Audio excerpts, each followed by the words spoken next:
लांबचं जवळ दिसतं, बरोबर ना? लांबचं काय दिसतं? जवळ दिसतं, बरोबर. हा टेलिस्कोप. अजून कोणता आहे? Micro telescope. कधीतरी तुम्ही तुमच्या लाईफमध्ये जिथे तुम्ही तुमचा जो फोकस आहे, तुम्हाला मार्केटमध्ये जो स्कोप तुम्ही जे सांगितलं, आर्ट आहे, कॉमर्स आहे, सायन्स आहे, या अनेक प्रकारचे फील्ड्स आहेत, बरोबर. लॉ फील्ड आहे, त्यानंतर वेगवेगळ्या फील्डमध्ये तुम्ही जाऊ शकता, टेक्निकल फील्ड्स आहेत.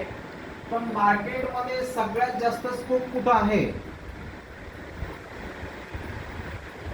तर तुम्ही ज्याला झूम करता ना, कशाला झूम करता? तुम्हाला जर एखादं दृश्य पाहायचं असेल तर तुम्ही तुमचे डोळे काय करता माहिती का, सुकवल्यासारखे करता, एकदम बारकाईने पाहता, बरोबर ना? तसं तुम्ही तुमच्या गोलला अशा लेवलला पाहिलं तर डेफिनेटली लक्षात, मायक्रोस्कोपचा यूज काय आहे की कोणतंही लांबचं जवळ पाहायचं असेल तर याचा यूज कुठं होतो? सगळ्यात जास्त प्रत्येक फील्डमध्ये याचा यूज होतो का? तर मग अशा वेळेस आपण हा स्कोप, सगळ्यात मोठा स्कोप आहे ना, तुम्ही सांगितलेल्या फील्डमध्ये नाही, तो तुमच्यामध्ये ऑलरेडी बाय डिफॉल्ट आहे. म्हणतो कुठे आहे? तुमच्या दृष्टिकोनामध्ये आहे. तो तुम्ही कसा पाहताय, त्याला झूम इन करून पाहताय की झूम आउट करून पाहताय, त्याच्यावरती डिपेंड्स आहे. त्याच्यावरती काय आहे? डिपेंड्स आहे. तर स्कोप तुम्ही जे सांगता आर्ट, कॉमर्स, सायन्स या लेवलला कुठेही स्कोप तुम्हाला दिसणार नाही. परंतु तरी पण मग आज इंडियाचा रेशो 90% लोक का बेरोजगार आहेत? काय कारण असू शकतं? मॅडम काय वाटतं तुम्हाला, काय कारण असेल? अनएम्प्लॉयमेंटचं काय रिझन असू शकतं? जास्त शिक्षण नाही झालं. जास्त शिक्षण झालं नाहीये. बर मॅडम तुम्हाला काय वाटतं? स्किल हवे तेवढे डेव्हलप नाही. जेवढे स्किल हवे तेवढे डेव्हलप झाले नाही आता. हा पुढे मॅडम तुम्हाला काय वाटतं? एज्युकेशन झालं नाहीये. बर हा,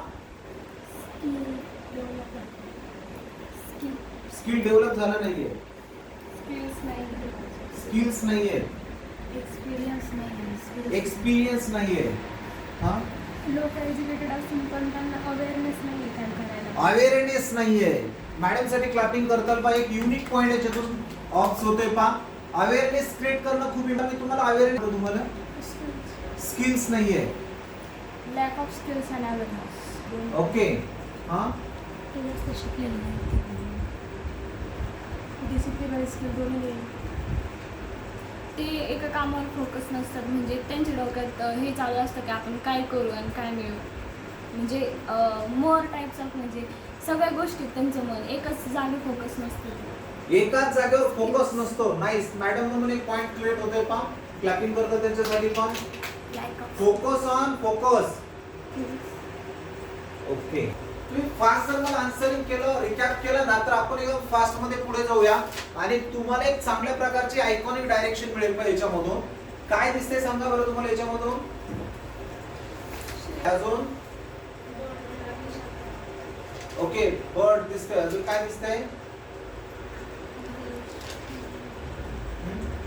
मॅडम काय दिसतंय तुम्हाला? काय दिसतंय?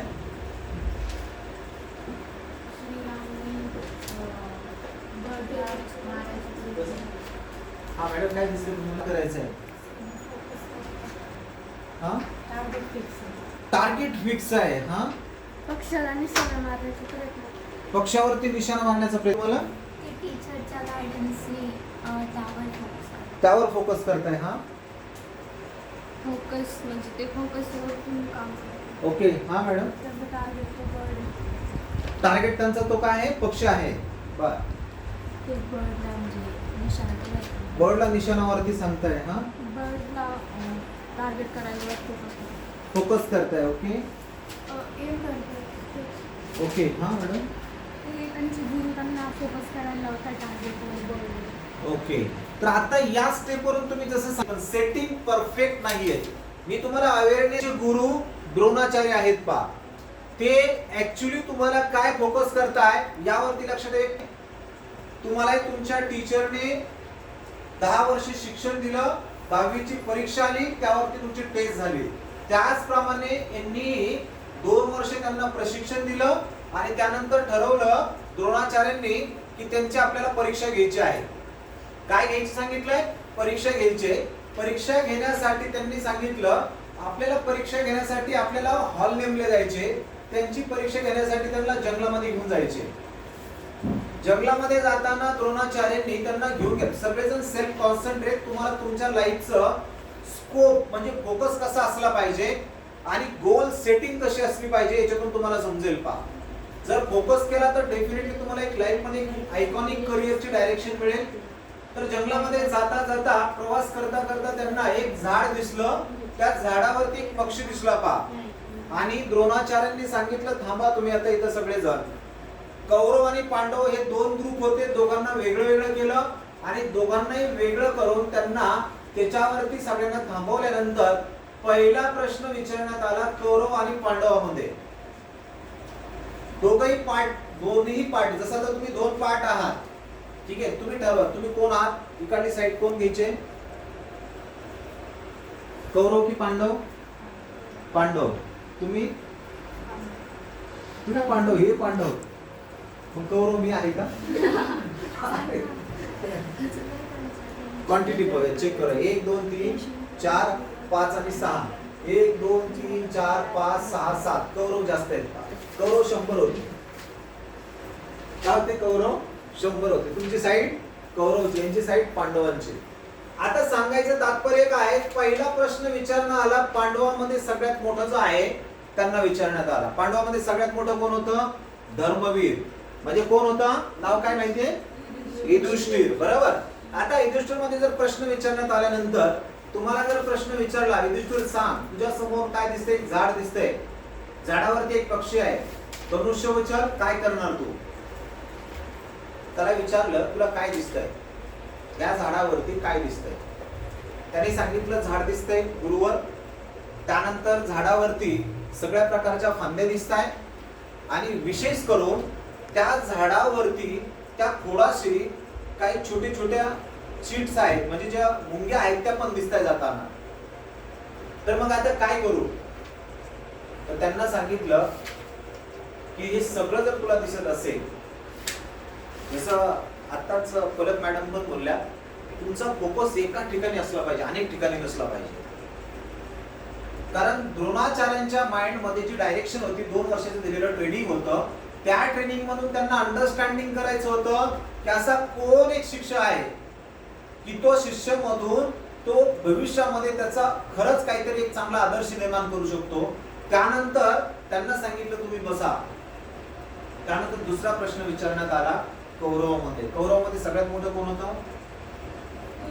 दुर्योधन होता. बरोबर.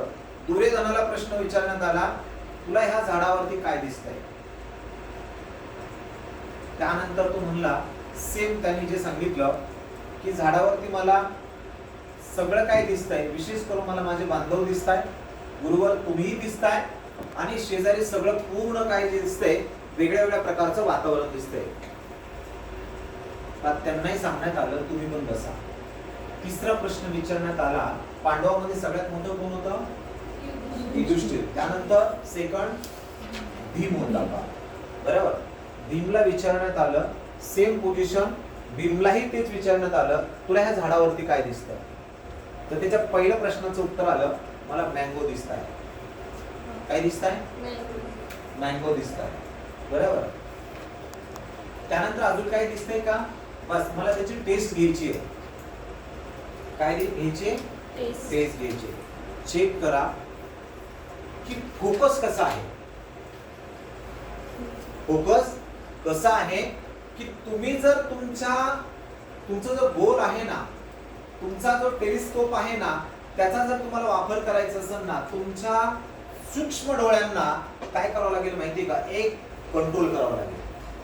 तुम्हाला जर आता सपोज बाहेरचं जग पाहायचं असेल, आकाश पाहायचं असेल, तर तुम्ही काय करणार मॅडम? तुम्हाला बाहेरचं आकाश पाहायचं असेल तर काय करणार तुम्ही? मॅडम तुम्ही काय करणार? तुम्हाला बाहेरचं पूर्ण आकाश किंवा ब्रह्मांड पाहायचं असेल तर काय करणार? आधी बाहेर जाईल, मग पूर्ण ते दिसेल ना आकाश. ओके. येस. हा मॅडम तुम्ही सांगा. टेलिस्कोपचा वापर करता? Telescope. Telescope. Telescope. Telescope. Yes everyone common answer. आता तुम्ही बाहेर जाऊन पाहिजे मॅडम तुमचं काही वेगळं आहे का?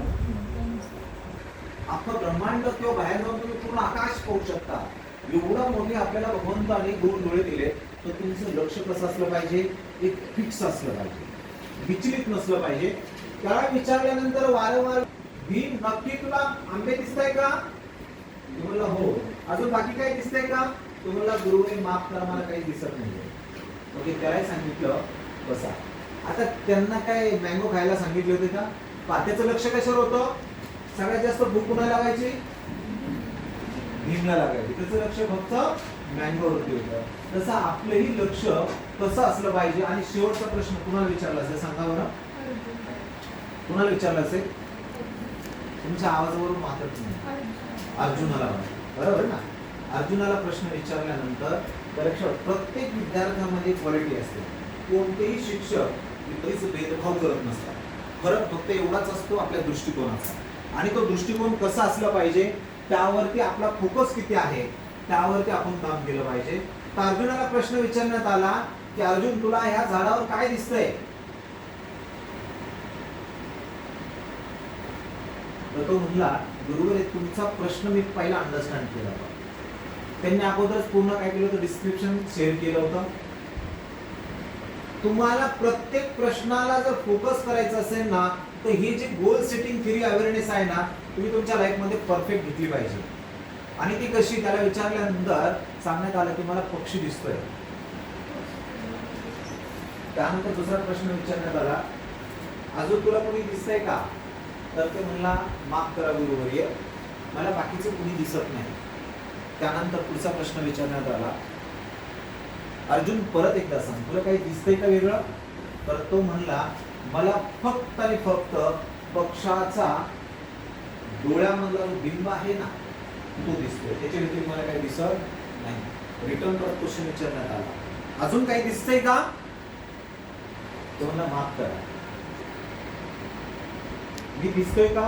म्हणजे सॉरी मला तुम्ही दिसत नाही, ना माझे बांधव दिसताय, ना बाकीचं झाड दिसतंय, ना काही दिसतंय. फक्त आणि फक्त मला पक्षाचा जो बिंब आहे छोटासा, ज्याला आपल्याला दिसतंय ना, बरोबर ना, त्याला तू फक्त मला पॉइंट दिसतोय, त्याच्या व्यतिरिक्त मला काहीच दिसत नाही. त्यानंतर त्यांनी सांगितलं आता तू तीर सोडू शकतो. तसं तुम्हाला सांगायचं काम हेच आहे. लाईफ मध्ये तुम्हाला कोणतंही काम करायचं ना, तर तुम्ही तुमच्या लाईफ मध्ये ना फोकस केला पाहिजे. तुम्हाला जर सगळं दिसायला लागलं तर तुमच्या लाईफचं सक्सेस स्टेटमेंट ब्लर होतं. तुमच्या लाईफचं सक्सेस स्टेटमेंट काय होतंय? ब्लर होतंय. आणि जर तुम्हाला क्लिअर करायचं असेल तर तुमचा फोकस फक्त फोकस असला पाहिजे. जोपर्यंत तुम्ही फोकस करणार नाहीये तोपर्यंत तुमच्या लाईफमध्ये तुम्हाला हवं आहे ते मिळू शकत नाही. त्यामुळे मी तुम्हाला खरं सांगतोय, जगामध्ये नव्हे ते इंडियामध्ये तुम्ही जर थोडासा विचार केला, आपण आपल्या इंडियाच्या रिलेटेड विचार केला तर अनेक लोक एज्युकेटेड्स आहेत. अनेक लोक माझा तुम्हाला प्रश्न आहे, तरी पण बेरोजगारीचं प्रमाण का जास्त आहे? जर तुम्ही आता सांगितलं काही स्किल नाही, त्यानंतर अजून काय नाही आहे, एज्युकेशन नाही आहे, किंवा त्या रिलेटेड तुम्हाला स्किल नाही आहे, अजून काय सांगितलं, तुम्ही बरेच प्रत्येकाचा व्ह्यू प्रेझेंट केला. तरी पण जर असं असेल तर सगळ्यात टॉप ज्यांचे एज्युकेशनच नाही तर जगामध्ये टॉप ते काय? अंबानी 4थी फेल. दहावी तर नाही झालं, काय रिझन आहे?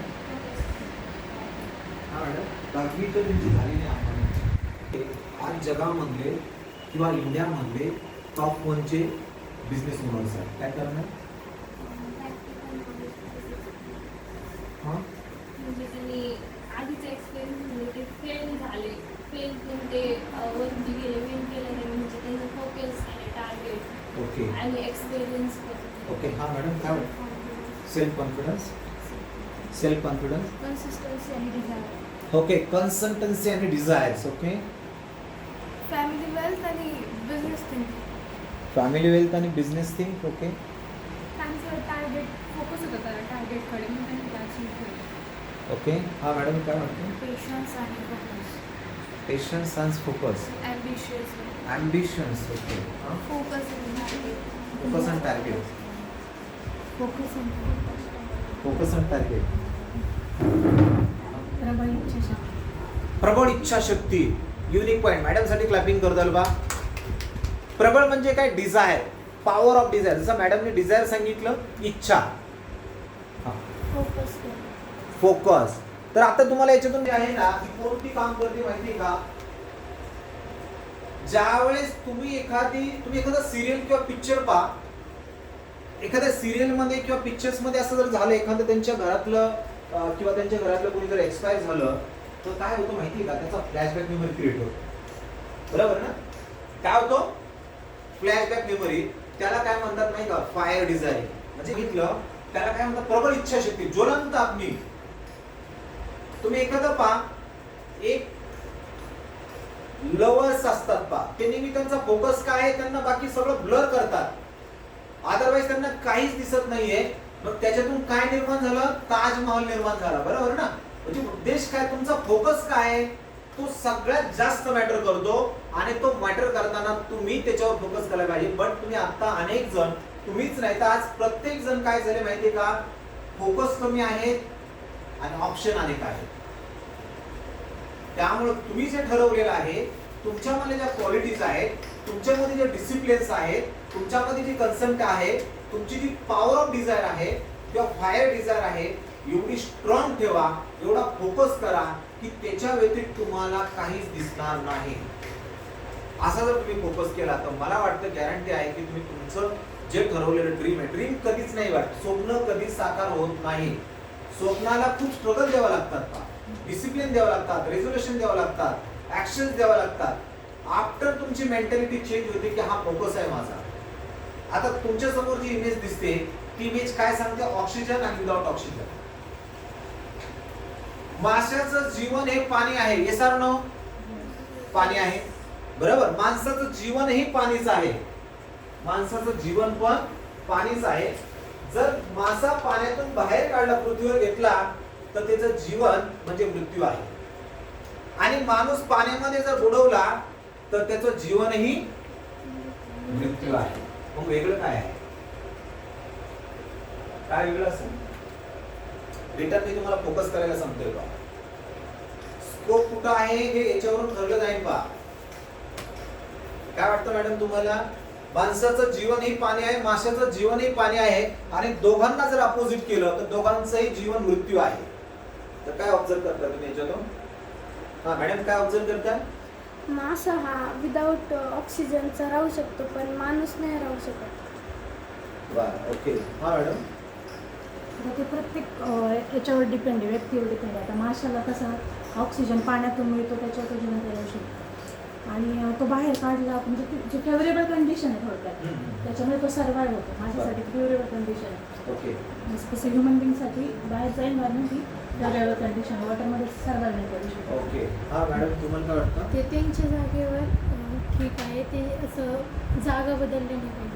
जागा बदलली तर प्रॉब्लेम होऊ शकतो. म्हणजे मासा बाहेर आला तर तो आणि माणूस पाण्यात नाही. ओके.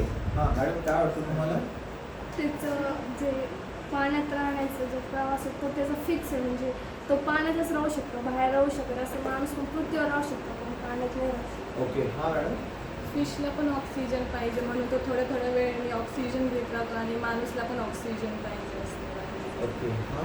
माणसाला आणि माशाला दोघांना कम्फर्ट झोन लागतो जगण्यासाठी. येस. एडॅप्टेशन्स वगैरे हॅबिटॅट्स वगैरे त्यांचे कॉर्डिनेट आम्ही डिसाईड करून दिले. ओके. दर ऑर्गॅनिझमचं त्यांची कंडिशन्स असते राहण्याची, आणि ते हर जागेवर सर्वाइव्ह नाही करू शकतात. ॲडॅप्टेशन स्किल्स असतात. दोन्ही ह्युमन्सला पण पाणी पण लागतं आणि ऑक्सिजन पण, आणि माशाला पण पाणी आणि ऑक्सिजन दोन्ही लागतं. पण जर का माशाला ऑक्सिजन एक्सेसिव्ह भेटलं तर त्याची डेथ होऊ शकते, आणि ह्युमन्सला पाणी जास्त भेटलं तर त्याची डेथ होऊ शकते. माशाला पण ऑक्सिजन पाहिजे आणि माणसाला पण जर माशा बाहेर आला तर तो मरू शकतो, आणि आपण जर पाणी. ओके. फिशला ऑक्सिजनची गरज असते, पण ते पाण्याच्या बाहेर आले तर मरू शकतात. आणि तसंच ह्युमनला पण ऑक्सिजनची गरज असते, पण ते पाण्यात गेलं तरी मरू शकतात. दोघांना दोन्ही पण इम्पॉर्टंट आहे, फक्त प्रत्येक जीवसाठी पर्सेंटेजचा फरक आहे. होऊ शकतो. बरोबर ना? कसा करतो सांगा बरं, काय करतो, ऍक्शन काय त्याची? तडफड तोडत नाही. मग आता तुमची तडफड पण अशीच असली पाहिजे बरं का, तुमच्या करिअरवर, तुमच्या फोकसवर. आणि तुम्ही तर जिवंत आहात ना. मग तुम्ही पाण्यामध्ये तुम्हाला कोणीतरी असं दाबून धरले तर तुम्ही कसं काय करू शकता सांगा बरं? तुम्ही पण तडफडणार ना.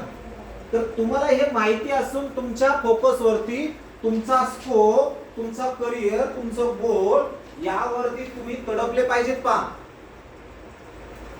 तोपर्यंत कसं काय अचीव होईल? जर तुम्हाला माहिती, जर पाण्यात जर तुम्हाला दाबून धरलं मुंडकं तुमचं, तर तुम्ही पण तडपणार आहात ना. तसंच मासा जर आपण पाण्याच्या बाहेर टाकून दिला तर तोही त्याचप्रमाणे करतोय ना. पण त्याचा तो गोल नाहीये, लक्षात ठेवा. फरक काय वेगळं आपल्या त्याच्यामध्ये आणि आपल्यामध्ये? भगवंताने आपल्याला वेगळं काय केलंय की आपल्याला बुद्धी दिलेली आहे. पण तुम्ही बुद्धीचा वापर किती पर्सेंट करता त्यावर डिपेंड आहे ना. त्याला बुद्धी आहे का? आहे, पण त्याचा कम्फर्ट झोन आहे. आपला कम्फर्ट झोन नाहीये, लक्षात ठेवा. जर आपण त्या माशासारखं पाणी म्हणजे जीवन असं समजून तुम्ही जगत असाल तर लक्षात ठेवा, भगवंताने आपल्याला वेगळं काय दिलंय? तर आपल्याला कम्फर्ट झोनला वेगळं काहीतरी करण्यासाठी दिले. त्यामुळे लक्षात ठेवा, इथं जगामध्ये येणारे महान व्यक्ती किती आहेत तुमच्या नजरेमध्ये? एखाद्या महान व्यक्तीचं नाव सांगा. ओके, काय केलं त्यांनी? कम्फर्ट झोन शोधला का? तुम्ही जसं सांगितलं की दोघांचाही कमी नाही. आपण डॉक्टर बाबासाहेबांकडे काय स्ट्रगल केलं? कम्फर्ट झोनला क्रॅश केलं. तुम्ही सगळेच करताय ना. तुम्ही मला शिकून देत नाहीयेत ना, ठीक आहे, काही प्रॉब्लेम नाही. तुम्ही लाईट फोडताय ना, बल्ब फोडताय ना, ठीक आहे, काही प्रॉब्लेम नाही. काय बोलत गेले ते? काही प्रॉब्लेम. आणि तुम्हाला एखादं ना, तुम्ही म्हणता येस, इश्यू तयार करता, काय मोठा प्रॉब्लेम क्रिएट करून ठेवला. बरोबर ना? उद्या पेपर आहे, आज लाईट बंद आहे, बरोबर, तरी तुम्ही म्हणता काय प्रॉब्लेम? काय झाला प्रॉब्लेम? लाईट नव्हते, त्यामुळे विषयाला मार्क कमी मिळाले. बरोबर. काय झालं? त्या दिवशी मी आजारी होते, त्यामुळे मला लिहिण्यासाठी माझा माइंड सेटअप नव्हता, त्यामुळे मला काय झाले? मार्क कमी मिळाले. एवढं स्ट्रगल तुम्ही चेक करा. धर्मवीरांचा विचार करा. संभाजी महाराजांचा एक एक पाठ कट करत होते, तरी पण काय मोठं स्ट्रगल होतं, काय फोकस होता की धर्म परिवर्तन करायचं नव्हतं. त्यांचं ते गोल सेटिंग, तो फोकस होता. तर मग मला सांगा, तुम्ही का कम्फर्ट झोन मध्ये राहताय? कम्फर्ट झोन गरजेचं आहे का? तुमच्याकडं वेगळं काय दिलेलं आहे? तर तुमच्याकडे ब्रेन दिलेला आहे. आपल्याकडे एक आयकॉनिक करिअर करायचं. आता करिअर नका करू, आयकॉनिक करिअर करा. लहान लोकांनी काहीतरी, कम्फर्ट झोन म्हणजे फिक्स झोन नाही, याच्या पुढेही झोन आहे. तुम्हाला इथून दिसतोय का? आता चंद्र दिसतोय कुणाला? चंद्र दिसतोय का मॅडम? तुम्हाला दिसतोय का? कोणाला दिसत नाही. पण एक काम करा, डोळे झाका आणि पावर चेक करा. दिसतोय का? येस. हा कम्फर्ट झोन नव्हता, हा विक्ट्री झोन होता. बरोबर. ही तुमच्या मधली जी विक्ट्री क्रिएशन्स आहे ती तुम्हाला दिसली पाहिजे आणि ती तुम्ही आत्मसात केली की 100% तुम्ही जेव्हा फोकस करू शकता. त्यामुळे तुम्हाला सर्वांना रिक्वेस्ट आहे, जर मासा विदाउट पाण्याशिवाय राहू शकत नाही आणि आपणही विदाउट पाण्याशिवाय राहू शकत नाही आणि आपणही कायमस्वरूपी पाण्यामध्ये राहू शकत नाही आणि मासाही पृथ्वीवरती कायमस्वरूपी राहू शकत नाही पाण्याशिवाय, तर तुम्ही कुणाची वाट पाहताय? की चांगले दिवस तुमच्यासाठी येणार आहे तशी याची वाट पाहताय का? चांगली वेळ तुमच्यासाठी येणार याची वाट पाहताय का? तर ही वेळ जर वाट पाहत असेल ना, तर मला वाटतं तुम्ही कम्फर्ट झोनला पकडलेला आहे. तर तुम्ही स्वतःला ऑब्झर्व करा आणि त्यानंतर तुमच्या लाईफमध्ये एक वेगळ्या प्रकारचा मेसेज मिळू शकतो आणि त्यानंतरच तुम्ही तुमच्या लाईफवरती करिअर करू शकता. बरेच असे महान व्यक्ती आहेत, 70 वर्षानंतर रिटायर होतात आणि 70 वर्षानंतर युएनचे अध्यक्ष पण होतात. त्याच्या पाठीमागचे फॅक्ट आपण शोधले पाहिजेत. तुम्ही आता यंग आहात, यंगची एकच डेफिनेशन, मार्क नाही, स्ट्रॅटेजी आणि स्ट्रगल असलं पाहिजे आणि त्याच्यामध्ये ग्रॅटिट्यूड आणि ऍटिट्यूड असलं पाहिजे, ते पण पॉझिटिव्ह असलं पाहिजे. तरच तुम्ही तुमच्या लाईफमध्ये तुमचं जे ड्रीम पाहताय तर ते ड्रीम तुम्ही साकार करू शकता. जसं तुम्ही या महान व्यक्तींचे नाव सांगितले, त्यांनी प्रत्येक प्रॉब्लेम मध्ये सोल्युशन पाहिले आणि जर तुम्ही प्रत्येक प्रॉब्लेम मध्ये जर प्रॉब्लेम पाहत बसलात तर लक्षात ठेवा, गॅरंटी नाही की तुमचं फक्त गोल गोल राहणार आणि तुम्ही ह्या जगामध्ये फक्त गोलमाल होणार. बघा, ज्याची सेटिंग फिक्स आहे तो कधीही गोलमाल होऊ शकत नाही. हा अवेअरनेस करण्याचा हा एक पॉइंट गुरु कम्प्युटरचा. तर थोडंफार अवेअरनेस होते असं वाटते का सगळ्यांना? थोडंसं वेगळं वाटते का मॅडम? निश्चित मॅडम वेगळं वाटते का? ही जी मी आता तुम्हाला डायरेक्शन देतोय, एक तुम्हाला एक अवेअरनेस क्रिएट करतोय, थोडी वेगळी वाटते का मॅडम? नक्की फोकस केलं पाहिजे. कम्फर्ट झोनला बसायचं जरूर. कम्फर्ट झोनला सोडायचा विचार करताय सगळेजण? सोडा. तुम्हाला जगामध्ये उडण्या fire of desire, not desire. Desire नाही, आता तुरंत इच्छाशक्ती असली पाहिजे. फायर म्हणजे ती तुमच्या एकदम ज्वलंत आगीसारखी असली पाहिजे. मी जसं तुम्हाला सांगितलं पिक्चर मध्ये तुम्ही जर अचानक त्यांना सरप्राईज नाही भेटत, पण अचानक सांगितलं की तुमच्या घरामध्ये कुणीतरी एक्सपायर झालंय, तर त्याच्या ब्रेन मध्ये काय चालू असतं सांगा बरं?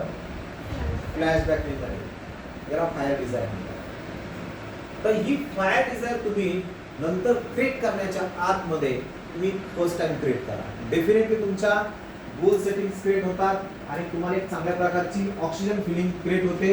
विदाउट ऑक्सिजन तुम्ही जिवंत राहू शकत नाही, तापनही राहू शकत नाही. तर आता एकच कार्य आहे की तुम्ही तुमच्या आयकॉनिक करिअरला फोकस केलं पाहिजे, कम्फर्ट झोनला सोडला पाहिजे आणि त्यानंतर तुम्ही चांगल्या पद्धतीने फोकस केला पाहिजे असं मला वाटतं.